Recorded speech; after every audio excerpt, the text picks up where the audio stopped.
premise of me bringing up this question in particular, when should a woman be married, talking age wise, is because I get a lot of blowback from my answer.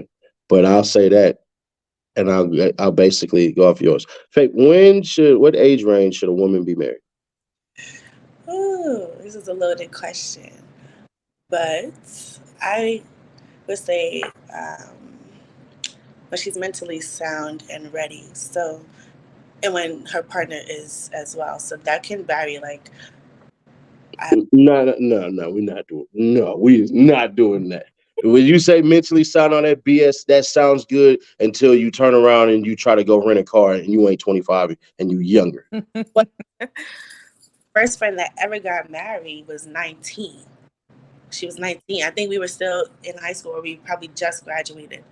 Well, I wasn't nowhere near their age, but maybe her husband was 19. But all I know is that we was like super young. And if I'm not mistaken, I literally think they're still together. And then there's people who say that they regret it. So that's, I'm like, you have to be mentally sound. And that comes at different times. Like, not everybody's journey is the same. So I can't say So when should a woman have all this stuff? At what age can she stop saying certain things? she should, I say at 27, you should be ready to give your life away to a man. You should have life experiences. And maybe that's late for some people. Maybe some people find the love of their life way before 27, and they're looking around. They're looking gonna be looking at me like, "Rose, you crazy?" But I feel like 27 is a good time to like settle down. 27 and up. Final answer. All right.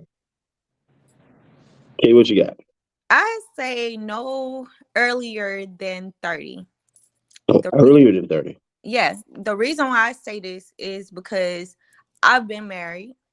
I feel like your 20s, even though they say we're grown when we're 18, you're not. I feel like you're still learning yourself. You're still figuring out things. You still got a lot to go through. I feel like once you become like 30, I don't know if it happened for everybody else, but it was like a turning point for me where you really sit down and evaluate things. You figure out like what you really want. In your 20s, I feel like you should be, just having fun, uh, just figuring things out. I feel like you're more mentally stable once you hit your 30s because it's like that midpoint of like, I'm not old, but I'm not young either. So, I agree. I- I got some wiggle room on my 27. There's wiggle room on that, but I do feel like at the age of 30 is like probably a really good age to really yeah, because at the like your last half of your 20s, you probably coming into some real revelations, and you might not be the same person at 30 that you right, right. that but hey, I feel like marriage, people get this conception wrong where like the person you are when you get married, you're supposed to be the entire marriage. You Mhm. need to grow and evolve with that person. So like if you do get married at 25, 26, 27, hopefully you picked a great partner that's willing to grow with you and evolve with you. So it's not like a right or a wrong thing, because even if it don't work, my grandmother always said nothing learned is anything wasted. So Mm. learn anything. Right. Is your grandma married? Oh, she was married, and she had 11 kids by my grandfather, and they had only kids with each other. Yeah. I would hope so. Uh, my grandpa, he came in after my grandma had 8 kids and gave her three. Gave her three more. So there's that part. Y'all not gonna like my answer then. I'm just be fair. Women should be getting married between the ages of 22 through 27. Hmm. And here's the reason why I say that. Y'all are in so many more positions of men with power who have the ability to provide the type of lifestyle that is more sustainable when you are younger. Your fertility, once you turn 30, your ability to have kids starts to go down. So your peak, unfortunately, this is going to sound wild. And I don't, the science is with me, but I wouldn't say do it. It's from your teens and into your 20s. Hmm. That's when your peak is. It just is what it is. I would never tell a woman, though, in between her ages of 22 through 27, to marry a man who is younger or the same age as her. He has to be older. I would say if she was 22, her marrying a 28-year-old, I'm cool with that, or even a 30-year-old. But the reason why I say that is because you're in more positions with certain men who are looking for certain things like that. What they want, they'll pay the freight, they'll pay the bill, that type of stuff. A lot of ladies I know, oh, I went to college. I want you to go to college. 21. Okay. What about the other ethnic groups of women? What were they doing around there? They were going to school. Were they getting married? Yeah, they were getting married. Why weren't you? Because one of the things that's happening with this community is we just keep on accepting and accepting and accepting the status quo when it's like something has to change. We've been getting married. We're getting married when slavery was going around. It was illegal. We're getting married when we had peonage laws. When your great granddaddies was going to jail just for being farmers walking by a train track, or one of the most racist laws, soliciting. When you was just standing outside with nowhere to go. And these were all felonies. You know what I'm saying? Right. So I'm saying that from an ability of choosing power. And said it, Ash, I completely agree with you. And on paper, it sounds wonderful. But the reality and the facts are that we're living in this modern society where at the age of 22 to 27, a lot of people are still building. Like you're graduating from college, you're having an entry level job. And some people, honestly, are so career driven and focused on actually building a life to sustain that, you know, the community, our community, and if we're going to talk about community specifically, we don't have institutions in our community that's set up for creating companionship. So, which goes into what I said. it, We're doing the status. What we've been doing the last 30 years hasn't been working. but what you're saying has not been working. Let me land, because what we're doing, what you're seeing, and what we're going through as a community is changing and evolving, because we literally just got out of slavery 100 years ago, 1860. 154 years ago.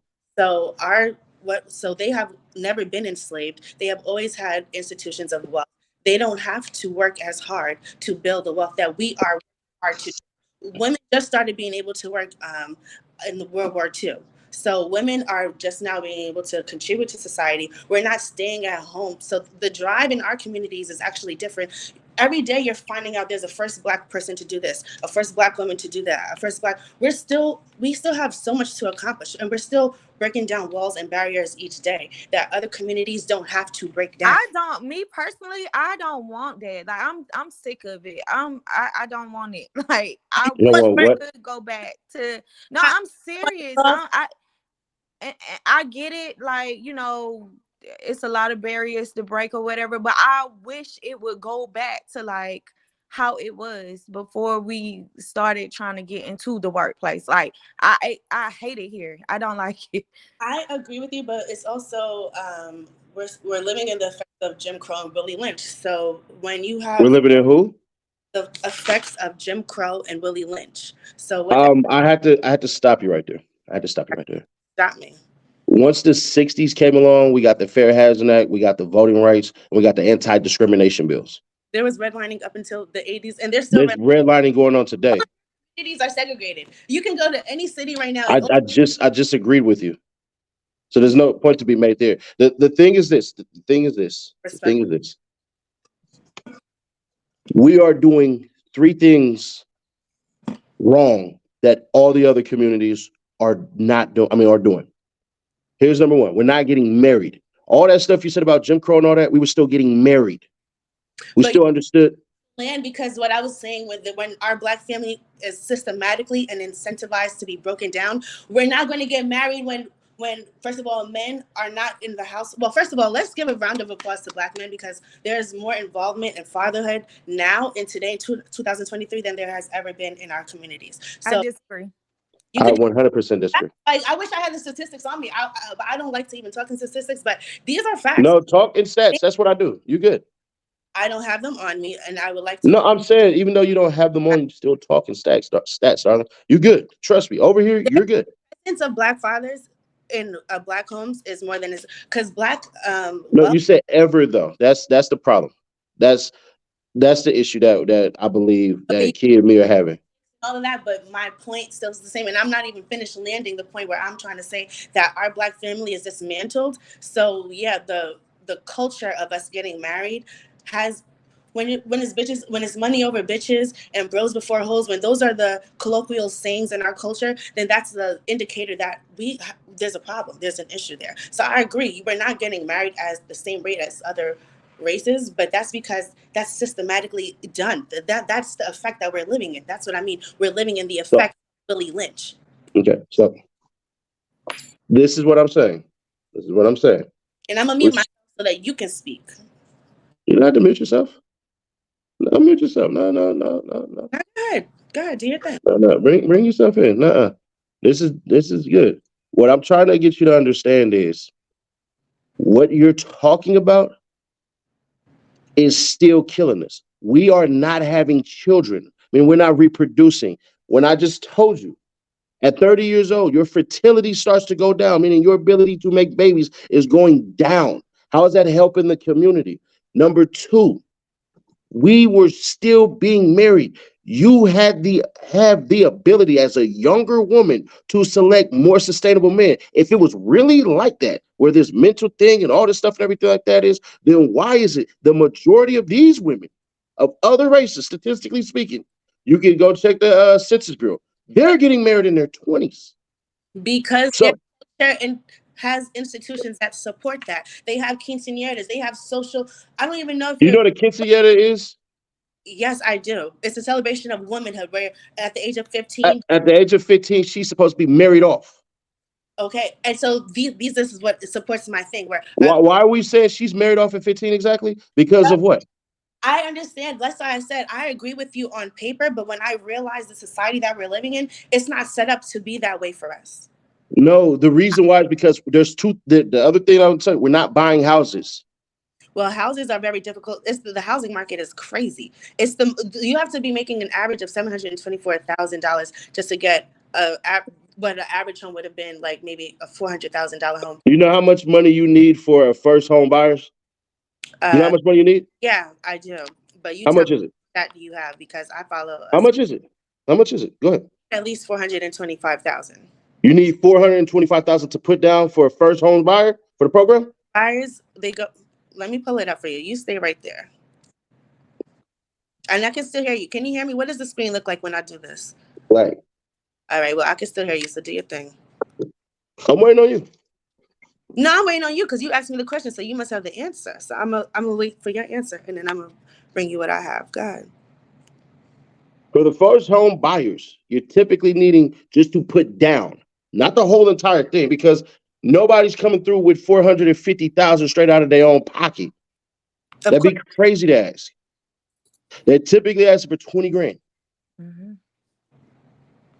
Now, the bank obviously covers that, and then you pay it back to the bank and you pay it at a percentage and all this stuff with interest and all this stuff and everything like that. What I'm trying to get you to understand is we're not buying houses. We are on the low end of buying houses. And it's a common thought that if you're buying a house, it's going to appreciate in value. So when by the time you get your grandmama and granddaddy, that's what you become eventually. When you die off, you give it to your kids. Your kids get hundreds of thousands of dollars. If they have these trades and these traits to do what they need to do, they can invest those hundreds of thousands of dollars if they choose to, get rid of that house, and literally start to build their wealth there. Faith, where you at? I'm right here. I'm listening to you. So that's where I'm trying to get you to understand where I'm coming from with this. When you just talked about the quinceañera goes all the way into what I'm talking about as far as what we're doing as far as peak. Now, I don't want to see no 15-year-olds pregnant. Let me go into this real quick. New York employees making $312,000 need to make 3 times less in Houston to have the same purchasing power. So just to give you an idea of. Just go to first home buyers, though. That doesn't matter. First home buyer down payments start at 3%, while certain home loan programs allow 0% down. These have special requirements. The average first home buyer pays 6% upfront and finances the balance. Down payments commonly range from 3 to 20% of the purchase price. People that's making the 1% of income, they're even having trouble, and they have to put up more money than they ever have put up just for an average home. So when you're speaking about the Black community, which we know on average is making less than our white counterparts, just imagine the uphill battle, just in summations terms, just imagine the uphill battle that it takes for first time buyer. I'm not disagreeing with you. What I'm trying to do is talk unification. What I'm trying to get you to understand is, and you know this from stats, I'm 100% sure you know this, the millionaires and all this stuff, they typically become millionaires in their 40s. Exactly. So what I'm trying to get you to do is hitch your wagon at your picking power, at your peak in your 20s, because that's exactly what your counterparts are doing. And it's not as though black men aren't getting married. Black men are getting married at 36% rate, and black women are getting married at 28%. Well, who are the black men choosing to marry? 90% black women. So how is the rate so drastically different if they're marrying 90% women? Because obviously that 10% is the other races and all that shit. But we're still choosing to marry y'all majority of the time. 90%, you would run a business off of 90% succession. So So tell me why you think black women aren't marrying at the same rate as black men then? because that mindset you just said, let me do my career and all of this stuff. But statistically speaking, when you talk about your career and all of this stuff and everything like that, on average, it's still not making as much as the black man. How many black men do you know got married at the age of 21 and 22? Not that many. Exactly. But I'm not saying for the men. I said the Where's women. Pool? But Where's that's the marrying pool? no, that's wrong though. And I'm going to tell you why. Because I literally just said, if you were listening, they should be marrying older. I wouldn't tell a 21-year-old woman to marry a 21-year-old man. I would never do that. I would tell her, hey, go get you a man that's like 28, 29, even 30. So if you go back to what I said initially, I'm not saying that Just even because speaking, that just wouldn't even line up for everyone to do the same thing, to follow that same model. So that's what I'm saying. That sounds good on paper, but if everyone followed that same model, there will be subsets of people who are a certain age range that will constantly be left out if you base it on that model. There's something in terms of availability, compatibility, where they are, location, geographic location. Like, first of all, let's just even localize it to where you are, or a location that we mentioned earlier, Atlanta, where we already know the ratio between men and women is starkly different. How could a woman? There are 190 million males and 200.08 females in Georgia. The percentage of female population is 52.36% compared to 47.64% male population. Georgia has 0.2 million more females than males. Women even make that decision when the pool of men to choose from is so different. So it's like, to say that it sounds good on paper, but when you in real life, in terms when you have to apply it, sometimes the theoretical application just does not line up. It doesn't work. it doesn't work because y'all already did it in mass. That's why. Just plug it. And let's understand this. Let's understand this. For the most part, women find older men more attractive. Mm-hmm. That's true. That's not a commissar. No. For the most part, majority of women find older men attractive. Why? Because they come with structure. They come with maturation. They've been there. They done something. They can teach you something. Because a person your age, a male your age, typically can't teach you nothing because you're going to feel like, I've been there before. Already did this before.